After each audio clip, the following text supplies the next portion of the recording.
ناظرین، یہ قلعہ رہتاس ہے میرے بیک سائڈ پہ. اس کی یہ پیچھے کی دیوار اور یہاں سے پہاڑ شروع ہو جاتے ہیں. میں ناظرین یہاں پر بچپن سے آ رہا ہوں، اور آتے ہوئے مجھے اگر میں یہ کہوں کہ شاید 40 سال ہو گئے ہیں تو یہ غلط نہیں ہے. میں 40 سال سے یہاں آ رہا ہوں. 40 سال سے میں اپنے آپ سے ایک ہی سوال پوچھ رہا ہوں.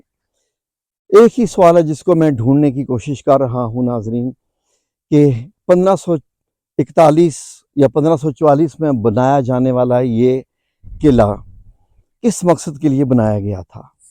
ناظرین، تو مجھے ہسٹری سے، تاریخ سے ایک ہی جواب ملتا ہے کہ ایک مسلمان جرنیل تھا جو کہ ایک مومن تھا، اور فوج کے لیے یہاں پر فوجی دستے رکھنے کے لیے ان کے لیے یہ ایک قسم کی جو ہے وہ بنائی گئی تھی کہ یہ ان کی فوجی چھاؤنی ہے. جیسے یہ ایک چھاؤنی کے طور پہ بنایا گیا تھا. اب اس میں یقین کیجئے ناظرین کہ 8 سال میں یا 6 سال میں بننے والا یہ قلعہ، جس کی دیواروں کی موٹائی اگر نیچے سے دیکھیں تو 14 فٹ سے بھی زیادہ ہے. ناظرین، اس میں کوئی ذاتی مقصد یا ذاتی فائدہ کسی بھی قسم کا نہیں تھا شیر شاہ سوری کا. یہ لوگ پتہ نہیں کیا مشن لے کے پیدا ہوتے تھے. کوئی ایسا مشن لے کے پیدا ہوتے تھے کہ ہندوؤں کے علاقوں پہ قبضہ کر کے ان کو مسلمان کرنا ہے، مسلمانوں کا بول بالا کرنا ہے، ہندوؤں کو دکھانا ہے کہ مسلمان کتنے بہادر ہوتے ہیں، دنیا کو دکھانا ہے کہ جب مسلمان جہاد پہ آتا ہے، لڑنے پہ آتا ہے تو وہ چھا جاتا ہے. مجھے یہی جواب ملتے ہیں. یہاں پر کوئی کسی کی رہائش نہیں ہے ناظرین. یہاں پر صرف اور صرف جرنیل رہا کرتے تھے. یہاں پر صرف فوج کے جو کمانڈر ہیں یا فوجی سپاہی ہیں وہی رہا کرتے تھے. اور یہ تمام تیر چلانے کے لیے جو آپ کو سوراخ نظر آ رہے ہیں یہ تھا ناظرین.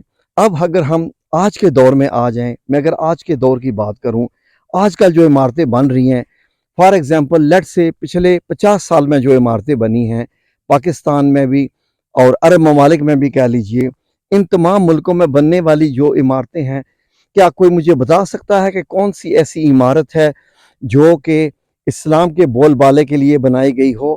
مسجد نبوی اور خانہ کعبہ، اس کو ہم دوسری کیٹیگری میں رکھتے ہیں. باقی اسلام پھیلانے کے لیے کیا کوئی ایسی عمارت بنائی گئی فوجی چھاؤنی کے طور پہ یا وغیرہ وغیرہ؟ کچھ بھی نہیں.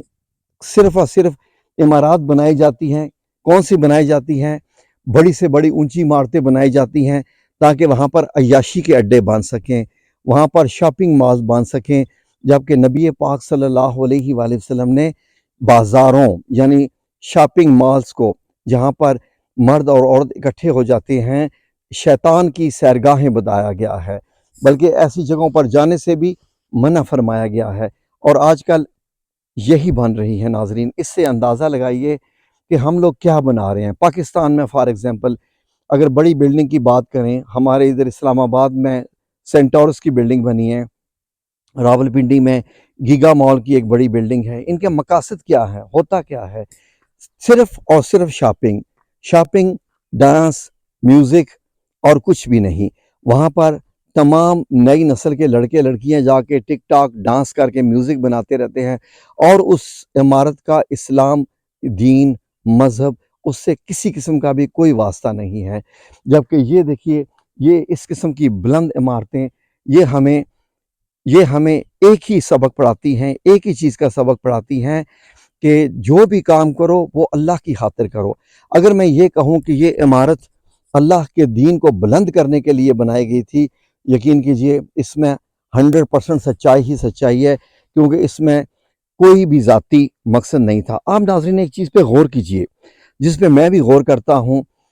یہ دیکھیے، جب تک مسلمانوں نے ایسی عمارتیں بنائیں فوج کے لیے، ہندوؤں پہ حملہ کرنے کے لیے، دین کو پھیلانے کے لیے، یہ عمارتیں بنتی رہیں اور مسلمان ترقی کرتے رہے.